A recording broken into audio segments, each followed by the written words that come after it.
시청자 여러분 안녕하십니까? 9월 11일 수요일 JCN 모닝뉴스 시작합니다. 회하댐의 기후대응댐 추진에 대한 첫 주민설명회가 열렸습니다. 이 계획은 기존 댐에 수문을 설치하는 것이기 때문에 주민들의 반발이 없을 것으로 예상됐는데요. 하지만 예상과 달리 수몰 지역 이주민들의 반발은 적지 않았습니다. 전우수 기자가 현장 다녀왔습니다. 환경부와 울산시가 공동으로 기후변화로 인한 홍수와 가뭄에 대처하기 위해 해야댐에 수문을 설치하는 계획을 밝히는 주민설명회가 열렸습니다. 기존에 설치된 댐에 수문을 추가로 설치하는 것이어서 별다른 민원이 없을 것으로 예상됐지만 뜻밖의 주민 반발은 심했습니다. 시에 가면은 상수도 사업본부 가봐라. 사업본부 가면은 해야댐 정수장에 가봐라. 사람을 이렇게 돌리고 진을 빼도록 만들었어요. 지금까지. 멈추면은 연기합시다. 연기하고. 이들은 댐 조성과 함께 40여 년간 물에 잠긴 고향 땅을 바라보며 가슴 아파하던 댐 주변의 실향민들입니다. 그동안 댐으로 인해 실향과 함께 재산권 피해를 입어왔는데도 이제 또다시 수문을 추진하면서 자신들에겐 사전 설명이 전혀 없었다는 게 불만의 핵심입니다. 다행히 설명회는 30여 분간의 실랑이 끝에 시작됐습니다. 하지만 수몰 지역 이주민들에 대한 아픔을 달래기 위한 치유와 소통 노력은 풀어야 할 숙제로 떠올랐습니다. 1986년 완공된 현재의 해야댐은 댐의 고인물이 만수위인 높이 31.8m를 초과하면 여수로를 통해 방류되는 구조입니다. 때문에 홍수나 폭우 발생 시 댐 용수의 손실은 물론 댐 하류 하천 범람으로 인한 재해를 유발해왔습니다. 이번 수문 설치는 이 같은 문제를 해결하기 위한 것으로 환경부는 주민의견 수렴 등의 과정을 거쳐 기후대응댐 후보지 14곳 중 최종 대상지 10곳을 발표할 예정입니다. 지역과 공감대가 형성된 후보지 안이 이 하천유역 계획의 후보지로서 먼저 반영이 되고 그 이후에 기본구상이나 울산시는 최종 대상지 선정 이후 타당성 조사, 실시계획 수립 등을 거쳐 오는 2029년까지 사업을 완공한다는 계획입니다. 전체 사업비는 국비 900억 원과 시비 100억 원 등 총 1000억 원이 소요될 것으로 추산되고 있습니다. 기후대응댐 최종 대상지는 이번 주민설명회와 관계기관 협의를 거쳐 오는 연말까지 최종 결정될 예정입니다. JCN 뉴스 전우수입니다. 김두겸 울산시장이 어제 서울 포시즌스 호텔에서 열린 전국 시도지사 컨퍼런스에서 울산시의 기업 지원 정책 성과를 공유하는 발표를 가졌습니다. 어제 컨퍼런스는 지역 인구 감소에 대한 정책 대안을 공유하기 위한 행사로 김두겸 울산시장을 비롯해 13명의 시도지사가 참석해 인구 감소와 경제 활성화 제도 개선 등 4개 분과로 나눠 진행됐습니다. 이 자리에서 김 시장은 기업과 함께 성장하는 지방정부를 주제로 정책 발표를 갖고 그동안 기업하기 좋은 울산 환경 조성을 위해 추진해왔던 정책과 성과 등을 공유했습니다. 2028 울산국제정원 박람회 유치를 기념하기 위한 환영식이 9일 시청마당에서 열렸습니다. 이번 환영식은 지난 4일 폴란드 바르샤바에서 개최된 국제원예생산자협회 총회에 참가해 2028 울산국제정원 박람회를 유치하고 돌아온 유치단의 귀국을 환영하고 유치 감동을 울산 시민들과 함께하기 위해 마련됐습니다.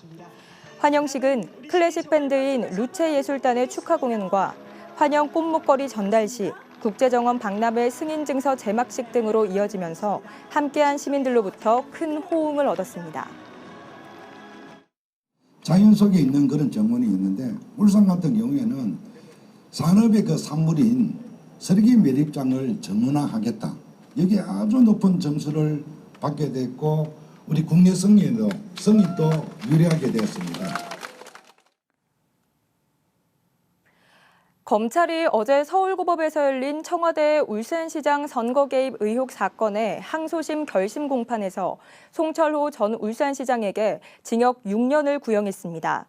또 함께 기소된 황운하 전 울산경찰청장에게는 징역 5년을, 송병기 전 울산경제 부시장에게는 징역 3년 6개월을 각각 선고해달라고 재판부에 요청했습니다. 울산시장 선거 개입 의혹 사건은 2018년 지방선거를 앞두고 문재인 전 대통령의 친구이자 당시 민주당 울산시장 후보였던 송철호 전 시장을 당선시키기 위해 청와대가 조직적으로 개입했다는 의혹으로 1심 법원은 송철호 전 울산시장과 송병기 전 울산시 경제부시장, 황운하 전 울산경찰청장에게 각각 징역 3년을 선고했습니다. 검찰이 어제 전직 경찰 간부의 수사 청탁 의혹과 관련해 울산경찰청을 압수수색했습니다. 울산지검은 어제 오전부터 검찰 수사관 등을 보내 울산경찰청 형사기동대 사무실 PC 등을 압수수색하고 포렌식한 것으로 전해졌습니다.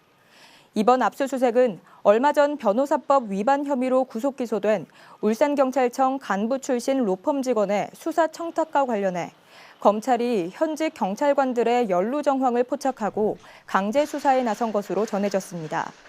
검찰은 현직 경찰관들이 실제 청탁을 받고 수사를 축소했거나 수사 기밀을 유출했는지, 또 청탁 대가로 금품을 수수했는지 등을 수사하고 있는 것으로 알려졌습니다. 검찰이 기업체에 각종 특혜를 제공하고 뇌물을 받은 울산 테크노파크 전 고위직 인사를 재판에 넘겼습니다. 부산지검은 어제 특가법상 뇌물 혐의로 울산 테크노파크 전 기업지원단 실장 A씨를 구속 기소했다고 밝혔습니다.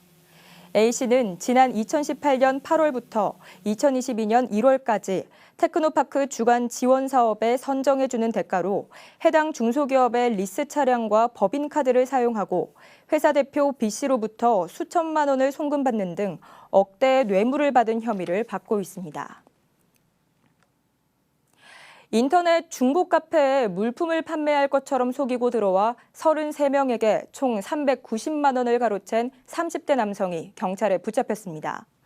경찰 조사 결과 30대 남성 A씨는 축구 티켓이나 전동 휠체어 등을 실제 소유하는 것처럼 속이고 선불 거래를 유도해 돈만 송금받아 가로챈 것으로 밝혀졌습니다. 경찰은 A씨가 유사 사건으로 구속됐다가 지난 4월에 출소했지만 도박 자금과 생활비 마련을 목적으로 다시 범행을 저질렀다고 덧붙였습니다. 이제 추석이 코앞인데 여름이 다시 온 것 같습니다. 어제 울산은 한낮 최고 기온이 33도를 넘었는데요. 늦더위가 기승을 부리고 있는데 이 더위는 추석 연휴 때까지 이어질 것으로 예상돼 건강관리에 유의하셔야겠습니다. 전동훈 기자의 보도입니다. 10일 울산의 낮 최고 기온은 33.3도. 2010년 이후 울산 지역 역대 9월 기온으로는 세 번째로 높았습니다. 더위 때문인지 대목을 앞둔 전통시장도 예상보다 한산합니다. 추석을 앞두고 장을 보러 나온 시민들은 연신 땀을 닦아내기 바쁩니다. 낮에는 아직까지 조금 다니기 힘들 정도요. 덥고 습하고 좀 생활하기 힘들 정도. 9월 늦더위가 당혹스럽기는 상인들도 마찬가지. 선풍기 하나로 버티기엔 힘든 더위입니다. 손님들이 아무래도 더우니까 안 나오죠. 장사도 안 되고 너무 더워서 너무너무 힘들어요 지금. 땀도 너무 많이 나고. 최근 5년간 울산의 9월 기온이 계속해서 높아지는 가운데 특히 2022년을 기점으로 기온 상승폭이 가팔라지고 있습니다. 30도가 넘는 늦더위가 기승을 부리는 이유는 한반도 상공에 자리 잡은 티베트 고기압이 북쪽에서 불어오는 찬바람을 막고 있기 때문입니다. 당분간 고기압의 가장자리에서 따뜻한 기류와 낮 동안 일사의 영향으로 최고 체감 온도가 33도 이상으로 올라 매우 덥겠으니 건강관리에 유의하시기 바랍니다. 울산은 지난 5일부터 다시 폭염특보가 내려진 상태입니다. 기상대는 평균 기온을 웃도는 늦더위가 추석 연휴까지 이어질 걸로 내다봤습니다. JCN 뉴스 전동훈입니다. 박상욱 대통령실 과학기술 수석비서관이 어제 유니스트를 방문해 이공계 활성화 대책 마련에 대해 논의했습니다. 박 수석은 어제 유니스트 2차 전지 산학연구센터와 그린수소 연구시설을 방문해 청년 연구자 간담회를 열고 연구 현장의 어려움과 이공계 활성화 방안에 대해 토론했습니다. 박 수석은 유니스트가 향후 지속 가능한 연구 성과를 창출할 수 있도록 다방면의 지원이 필요하다며 청년 연구자들이 직면한 어려움에 대한 정책 마련에 힘쓰겠다고 말했습니다.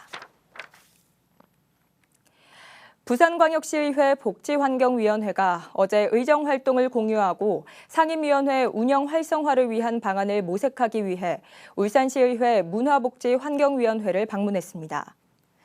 부산시의회 방문단은 울산시의회 본회의장과 상임위원회 회의실 등을 둘러보고 부산과 울산의 사회복지, 환경 분야 정책 현황과 주요 현안, 상임위원회 운영 활성화 방안 등을 공유하며 의견을 나눴습니다. 울산시는 오는 14일부터 18일까지 9개 분야의 추석 연휴 종합대책을 수립해 추진합니다. 먼저 연휴 기간 종합상황실을 설치해 하루 평균 70명씩 모두 350여 명이 비상근무에 들어갑니다. 또 연휴 기간 중 긴급 의료 서비스를 제공하기 위해 추석 전후 2주를 추석 명절 비상응급 대응 주간으로 지정했습니다. 추석 전날 KTX 울산역 심야 도착 승객을 위해 리무진 버스도 추석 당일인 17일 0시 55분까지 연장 운행합니다. 이 밖에도 18일까지 산업단지와 주변 하천 등 환경 순찰을 강화하고 엄정한 공직기강 확립을 위한 감찰 활동에도 적극 나섭니다. 울산시의회 김종섭 의장 직무대리를 비롯한 시의원들은 어제 남구 삼산동의 농수산물 도매시장을 방문해 우리 농산물 추석 장보기 행사로 민생 현장 소통에 나섰습니다. 시의원들은 농산물 도매시장 일대를 둘러보면서 필요한 추석 제수용품을 구입하는 등 우리 농수산물 소비 활성에 앞장섰습니다. 김종섭 의장 직무대리는 경기 침체와 농수산물 가격 상승에 따른 소비 심리 위축으로 상인들의 근심이 깊다며 앞으로 시의회에서도 지역 경제 활성화를 위해 의정 역량을 집중해 나가겠다고 말했습니다. HD 현대중공업이 추석을 앞두고 동구청을 방문해 온누리 상품권 4,250만 원을 기탁했습니다. 이 상품권은 동구 지역 취약계층 850가구를 위해 쓰일 예정입니다. 이에 앞서 HD 현대중공업 직원들은 1,670만 원 상당 위문품을 울산 사회복지시설 30곳과 경로당 33곳에 전달했습니다. HD 현대중공업은 지난 1995년부터 30년째 명절 나눔을 실천해오고 있으며 2011년부터는 전통시장 활성화를 위해 온누리 상품권으로 기탁해오고 있습니다. 배추값이 고공행진하면서 금치라는 말이 나올 정도로 김치값이 비싸졌습니다. 울산의 한 전통시장에선 김치를 시중가보다 25% 저렴하게 판매했는데 김치가 1시간도 안 돼 다 팔렸다고 합니다. 라경훈 기자가 보도합니다. 울산의 한 전통시장. 이른 아침부터 한 가게 앞에 손님들이 줄지어 서 있습니다. 김치를 사기 위해 기다린 사람들입니다. 현재 시각 10시 20분입니다. 판매 시작까지 10분 정도 남았는데요. 벌써부터 이렇게 긴 줄이 늘어서 있습니다. 이 전통시장에서 준비한 김치는 2kg짜리 800봉지. 1시간도 안 돼 다 팔렸습니다. 먹었던 사람이 맛있다고 김치 사러 한번 와봐라. 그래서 지금 너무 맛있대요. 여기 배추김치가 괴산에서 온다는데 배추 한 포기보다 싸고 맛도 있고 가격도 저렴하고 하여간에 횡재했어요. 최근 계속되는 폭염으로 배추값이 크게 오르자 귀한 몸이 된 김치를 조금이라도 저렴하게 사기 위해 사람들이 몰린 겁니다. 실제로 최근 배추값이 한 달 만에 37%가량 올랐습니다. 김치 수입도 역대 최대치를 기록하며 중국산 김치를 국내산으로 둔갑시키는 사례도 잇따르는 가운데 전통시장에서 국내산 김치를 저렴하게 파는 행사를 마련한 겁니다. 시중가보다 저렴하게 판매할 수 있는 이유는 충북도청이 판로가 막힌 배추를 싼 값에 대량으로 사들이고 해당 지역 농민들이 직접 김치를 담갔기 때문입니다. 좀 맛있는 김치를 저렴한 가격에 판매하는 것 또한 우리 전통시장의 고유 기능인 물가 안정에 역할을 하는 거 아닌가 싶어서. 정부는 추석을 앞두고 물가를 잡겠다고 하지만 채소류나 수산물 가격은 여전히 높은 상황. 장바구니 부담을 조금이라도 줄여보려는 진풍경이 곳곳에서 벌어지고 있습니다. JCN 뉴스 라경훈입니다. 울산시는 추석을 맞아 기초생활보장수급자의 9월 생계급여를 추석 연휴 전날인 13일 조기 지급한다고 밝혔습니다. 울산시는 생계급여는 원칙적으로 매월 20일에 지급되지만 수급자들의 명절 생활 안정을 위해 조기 지급을 결정했다고 밝혔습니다. 울산시 기초생활보장 수급자는 8월 말 기준 총 33,797가구이며 이 가운데 이번에 조기 지급되는 생활이 어려운 생계급여 대상은 2646가구에 달합니다. 울산 지역 아파트 입주 전망 지수가 하락했습니다. 주택산업연구원에 따르면 9월 울산의 아파트 입주 전망 지수는 82.3으로 전달 대비 10.5포인트 하락했습니다. 아파트 입주 전망 지수가 하락한 건 9월부터 시행되는 2단계 스트레스 DSR 적용으로 대출 한도 감소 등이 입주 전망에 부정적인 영향을 미친 것으로 분석됩니다. 울주군이 서생면 에너지융합 일반산업단지 내 지원시설 용지와 단독주택 용지를 분양합니다.